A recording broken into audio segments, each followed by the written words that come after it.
Inaresto ng Bulacan PNP ang isang lalaki sa bisa ng warrant of arrest kaugnay sa kasong act of lasciviousness sa ilalim ng Republic Act 7610 o ang Special Protection of Children Against Abuse and Exploitation and Discrimination Act. Magbabalita dyan si Patrol Woman Pearl Crystalline Javier. Ang lalaki matapos maaresto ng kapulisan ng Bulacan sa kasong lascivious conduct sa ikinasang operasyon sa Barangay Poblasyon, Bustos, Bulacan. Kinilala ni Police Major Ian Henry Doctor, officer in charge ng Bulacan 1st Provincial Mobile Force Company, ang suspect 31 anyos, construction worker at residente ng Bustos, Bulacan.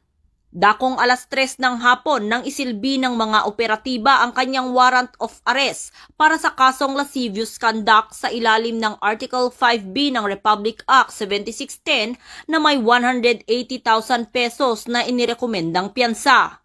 Ang matagumpay na operasyon ay naisakatuparan sa pamamagitan ng pinagsanib na puwersa ng operating unit ng 1st Platoon Bulacan PMFC sa pangunguna ni Police Captain Mark Henry S.J. Gonzales, katuwang ang Bustos Municipal Police Station at 301st Maneuver Company ng RMFB.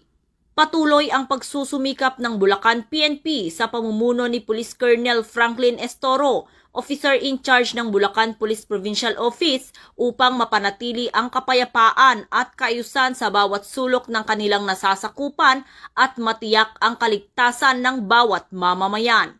Mula dito sa Camp General Alejo S. Santos, ako ang inyong PNN correspondent, Patrolwoman Pearl Crystalline Javier, alagad ng batas, tagataguyod ng Balitang Pulis.